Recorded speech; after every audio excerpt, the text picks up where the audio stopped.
நல்லா மாட்டிக்கிட்டேன். இந்த ஆள் இங்க இருப்பான்னு தெரிஞ்சிருந்தா அடுத்த ஊர்ல இறங்கி நடந்தே வந்திருப்பேன். வாங்க. இன்னைக்கு மத்தியிலே ஒரு வலுவான ஆட்சி, இணையான ஆட்சி நடந்து கொண்டிருக்கிறது. இத சொன்னோன்னு உங்களுக்கு மூஞ்சில காரி துப்பலான்னு தோணுது. துப்பணும் போல இருக்கு. மொத்தத்தில் ஸ்டாலின் ஆட்சியை ஒரே வரியில் சொல்ல வேண்டும் என்றால் சிம்பிளி வேஸ்ட், சிம்பிளி வேஸ்ட். என்னடி சொல்ற? Simply waste. மச்சான், யாராவது ஃபெயில்னாலும் இங்கிலீஷ்ல பெரிய புலிடா. அது எல்லாருக்கும் அமையாதுடா. ஏன்னா உங்க எல்லாருக்குமே தெரியும், எல்லாம் கம்ப்யூட்டரைஸ்டு. கம்ப்யூட்டர்ல நீங்க ஓட்டு போட்டனுக்கு ஏபில எத்தனை ஓட்டு வந்திருக்கு, எனக்கு எவ்வளவு போல் ஆயிருக்குன்னு ஒரு டிஜிட்டல் நம்பர் இருக்கும் இல்லையா? நீங்க கவுண்ட் பண்ணும்போது கூட அதே நம்பர் இருக்கணும். ஆனா ஓட்டு போடுறதுக்கு இருக்கிற நம்பரோட கவுண்டிங்க்கு 45 லட்சம் ஓட்டு எக்ஸ்ட்ரா இருக்கு. கரெக்டா சொல்றானே. இது அப்படியே ஊருக்குள்ள தண்டாரப்பட சொல்லுங்கடா, நல்லா இருக்கும். எங்க ஆட்சியில எதுவுமே அவங்களால குற்றம் கண்டுபிடிக்க முடியல. ஒரு சின்ன குறும்படத்தை உங்களுக்கு போட்டு காட்ட வேண்டியது. நமது வாழ்வுரிமைக்காகத்தானே போராடுகிறோம் என்று எண்ணிக்கொண்டிருக்கையில் திடீரென துப்பாக்கி சத்தம். ஓடும் போதே குறிப்பார்த்து 13 பேர் சுட்டுக் கொல்லப்படுகிறார்கள். இதெல்லாம் உங்களுடைய தொலைக்காட்சியில் பார்த்தா நாங்களும் தெரிஞ்சுக்கிறோம், ஊடகத்தில் பார்த்தா நாங்களும் தெரிஞ்சுக்கிறோம். கிழிச்சது போ. ரொம்ப கஷ்டப்படுற ஃபேமிலி தான். எனக்கு MBBS படிக்கணும்னு கனவு. ஆனால் இந்த நீட் எக்ஸாம்னு ஒன்று வந்ததுனால என்னால் படிக்க முடியல.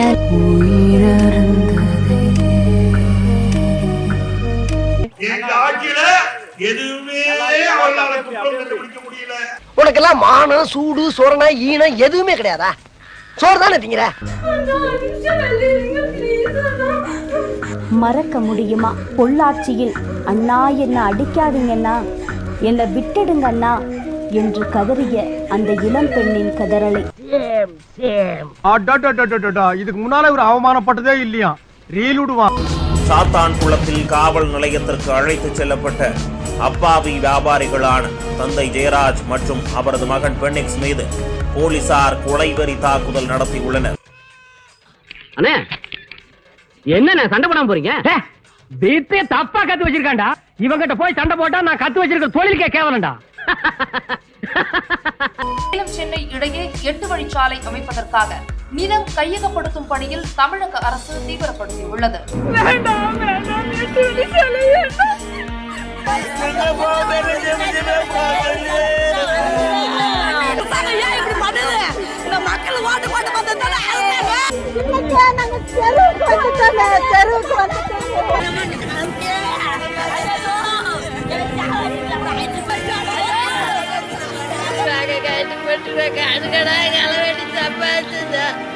எங்க ஆட்சியில எதுவுமே அவங்களால குற்றம் கண்டுபிடிக்க முடியல.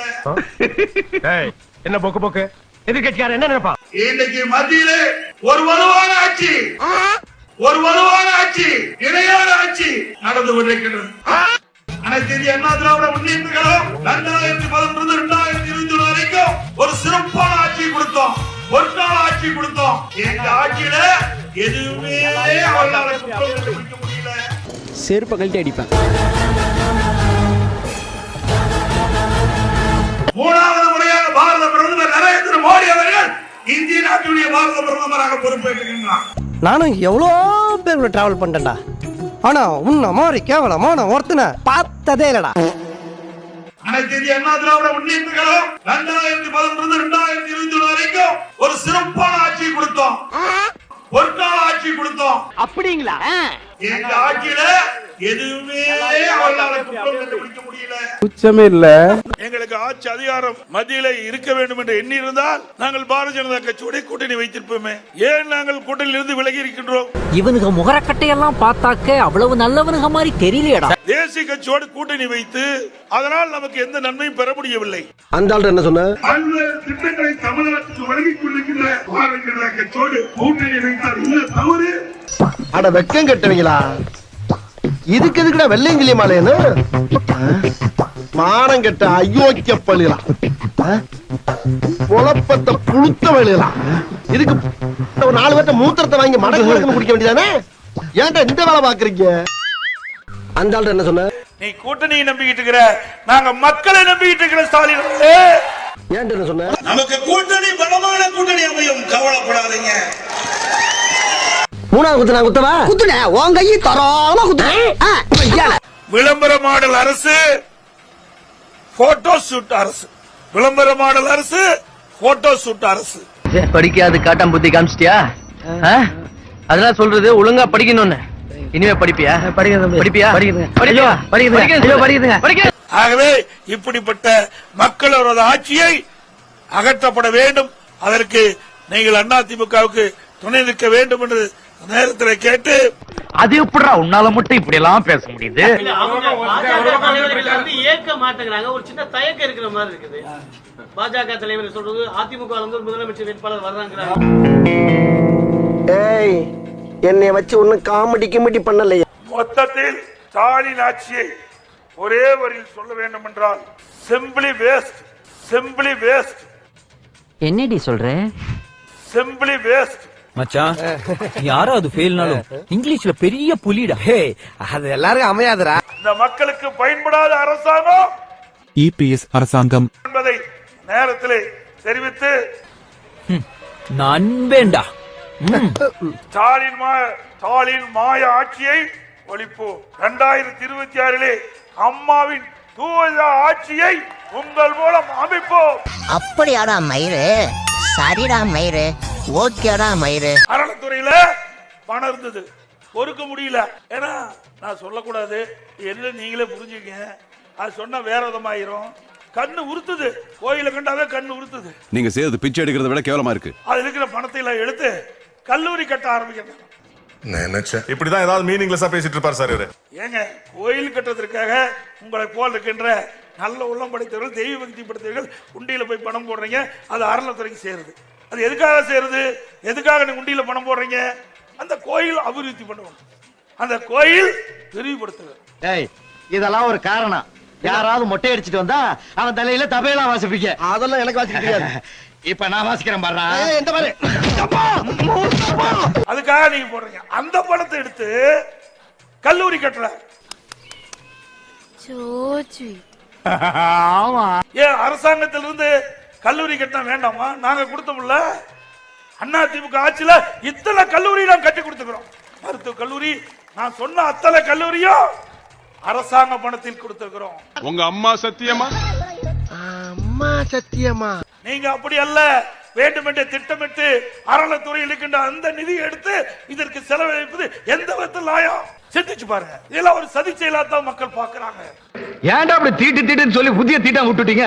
அறிவு தீட்டா விட்டுட்டீங்க. மக்களை காப்போம், தமிழகத்தை மீட்போம். என்ன நீ கலாட்டா பண்றதுக்குனே வந்திருக்கியா? இல்லையே. இப்ப என்ன சொன்ன நீ? மக்களை, தமிழகத்தை. நன்றி, வணக்கம். உங்களுக்கு மக்கள் நலனை விட உங்க பதவி தானே முக்கியம்.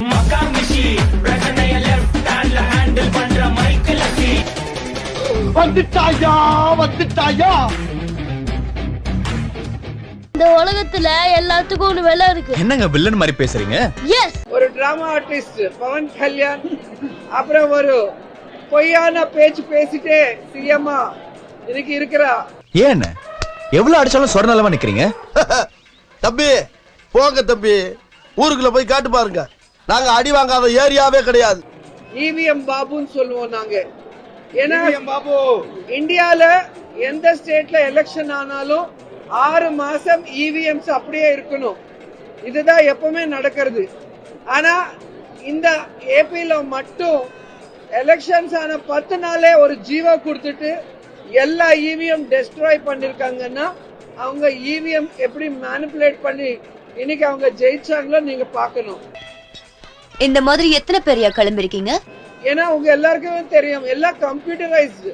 கம்ப்யூட்டர்ல நீங்க ஓட்டு போட்டனுக்கு ஏபில எத்தனை ஓட்டு வந்திருக்கு, எனக்கு எவ்வளவு போல் ஆயிருக்குன்னு ஒரு டிஜிட்டல் நம்பர் இருக்கும் இல்லையா? நீங்க கவுண்ட் பண்ணும் போது கூட அதே நம்பர் இருக்கணும். ஆனா ஓட்டு போடுறதுக்கு இருக்கிற நம்பரோட கவுண்டிங்க்கு 45 லட்சம் ஓட்டு எக்ஸ்ட்ரா இருக்கு. இந்த கிளிக்கிறாள் எந்த ஊர்க்காரியா இருப்பா? அத பத்தி கோர்ட்ல நாங்க கேஸ் போட்டா இவிஎம்ஸ் இல்ல, ஏன்னா ஜீவோ கொடுத்து டெஸ்ட்ராய் பண்ணதுனால ஒன்னும் பண்ண முடியாதுங்கிற போது நீங்க தெரிஞ்சுக்கணும், இவங்க இவிஎம் கவர்மெண்ட் தான் ஆந்திர பிரதேஷ்ல இருக்கு. சொல்றத கேட்க கேட்க எனக்கு நெஞ்சு முட்டுதியா. அந்த இவிஎம் வச்சுதான் அவங்க வந்திருக்காங்க. அதனாலதான் அவங்க ஜனங்களை அபிமானம் இல்ல. ஜனங்களுக்கு சொன்ன எந்த பேச்சு இன்னைக்கு செய்யணும்னா ஒரு இதுவே இல்ல. நீ எல்லாம் ஒரு மனுஷன். வேலு பார்த்து பேசியா, நான் ஒரு நாட்டாம. அதுக்கு நீ காலை நீட்டாம இருந்திருக்கணும். அவர் மேனிஃபெஸ்டோல சொன்னது செய்ய மாட்டேங்கிறாங்க. சூப்பர் 6 சொல்லி எல்லாரையும் ஏமாத்தி இன்னைக்கு ஆட்சிக்கு வந்ததுக்கு அப்புறம் அந்த சூப்பர் 6 கூட பண்ணலாம். கையில கடிச்ச போன தொண்டை கடிச்சிடும் உன்ன. சோ ஏபில நீங்க பாத்திருக்கீங்க, ஜூன் 4 வெண்ணுப்போட்டு தினம். வெண்ணுப்போட்டுன்னா உங்களுக்கு தெரியும் இல்லையா? கட்டப்பா குத்துனாரே பாகுபலி, அதுதான். அது சந்திரபாபு நாயுடுக்கு பேட்டன்ட் ரைட். முதல் பொண்ணு கொடுத்தா மாமனாருக்கு பேக் ஸ்டாம்ப் பண்ணாரு என்டிஆருக்கு. நல்ல குதிரை சவுக்கல அடிச்சு நொறுக்கணும் இவனை. சபாஷ், சரியான பொண்ணு, அப்படி எடுத்து சொரிக்க. அதுக்கப்புறம் ஓட்டு போட்ட ஜனங்களுக்கு பண்ணிருக்காங்க. சோ இதுதான் இவரோட வேலை. எப்பவுமே மேனிஃபெஸ்டோல சொன்னது செய்ய மாட்டாங்க. ஆட்சி வர்றதுக்கு பொய் மட்டும் சொல்லுவாங்க. பொய்யான வழி என்ன எத்தனை இருக்கோ அதெல்லாம் பாப்பாங்க. இன்னைக்கு நீங்க பாத்தீங்கன்னா ஷூட்டிங் பண்ணிட்டு ஷூட்டிங் பிஸில இருக்காங்க பவன் கல்யாண். எப்போ ஆடி அமாவாசைக்கு ஒரு வாட்டி வர்றாங்க ஆந்திரா. ஆனா புதுசா பார்த்தா தமிழ்நாடுல வந்து ஒரு கிரீன் வேஷ்டி கட்டினாரு. அங்க பார்த்தா ஒரு ரெட் கலர் போட்டுட்டு வருவாரு, சனாதன யோதுன்னு சொல்லுவாங்க. திருமலைல இன்னைக்கு பார்த்தா எவ்வளவு பசு இறந்திருக்கு நீங்க பாத்தீங்க. திருமலை கோசாலையில பசுங்கிறது நமக்கு கடவுள் மாதிரி. அங்க வரமாட்டாரு, ஏன்னா வந்தா கவர்மெண்ட் அவங்களுக்கு தான், அவங்களுக்கு கெட்ட பேர் வரும். ஸ்ரீகூர்மம்ல டாட்டாயிஸ், அது வந்து மகாவிஷ்ணு மாதிரி கூர்மம், அது இறந்தாலும் வரமாட்டாங்க. சம்பந்தி, அந்த பொண்ணு சொல்றது கரெக்ட் தானே? டெம்பிள்ஸ் எல்லாம் பத்துக்கிட்டு எரியுது, வரமாட்டாங்க. சந்திரபாபு நாயுடுக்கு ஒரு கஷ்டம்னா டைவர்ஷன் பாலிடிக்ஸ் பண்றதுக்கு வருவார். நீ கேட்ட ஒவ்வொரு கேள்வி என்ன செருப்பால் அடிச்ச மாதிரி இருக்குடா. சரி, ஃபீல் பண்ணாத. இப்ப திடீர்னு தமிழ்நாட்டுல வந்து நான் இங்கே பிறந்த இங்கே வளர்ந்த அவரு நம்ம பழனிசுவாமி என்னோட பக்தர், இவரோட பக்தர் சாமியா. அவருக்கு பைத்தியம் முத்தி போச்சுன்னு நினைக்கிறேன். சோ எங்க ஓட்டு போட்டாரோ அங்க ஜனங்களுக்கு நல்லது செய்யறதுக்கு அவங்களுக்கு டைம் இல்ல. ஆனா பக்கத்து ராஷ்டிராவுக்கு வந்து கதை சொல்லிட்டு இருக்காங்க. நம்ம குலம், நமக்கு பிடிச்ச ஆர்டிஸ்ட், இல்லைன்னா நமக்கு எலெக்ஷன் முன்னாடி நல்ல காசு கொடுத்தாங்க, தண்ணி கொடுத்தாங்கன்னு ஓட்டு போட்டா இன்னைக்கு ஏபில எவ்வளவு கஷ்டப்படுறாங்களோ ஜனங்க, அதே கஷ்டம் எல்லா இடத்துல வரும். சோ நல்லவங்களுக்கு ஓட்டு போடுங்க, அப்ப நல்லதே நடக்கும். அதுக்கு என் பக்கம் பாக்குற, சென்னை அந்த பக்கம் அப்படி பாரு, அந்த பக்கம் அந்த பக்கம். இந்த வீடியோ உங்களுக்கு பிடிச்சிருந்தா கண்டிப்பா லைக் பண்ண மறக்காதீங்க. அப்படியே உங்க நண்பர்களுக்கும் ஷேர் பண்ணுங்க. நீங்க பண்ற ஒவ்வொரு லைக்கும் தான் இந்த வீடியோவை மற்ற நண்பர்களுக்கும் கொண்டு போய் சேர்க்கும். மறக்காம சப்ஸ்கிரைப் பண்ணுங்க. உங்க கருத்துக்களையும் கமெண்ட் பாக்ஸ்ல பதிவு பண்ணுங்க.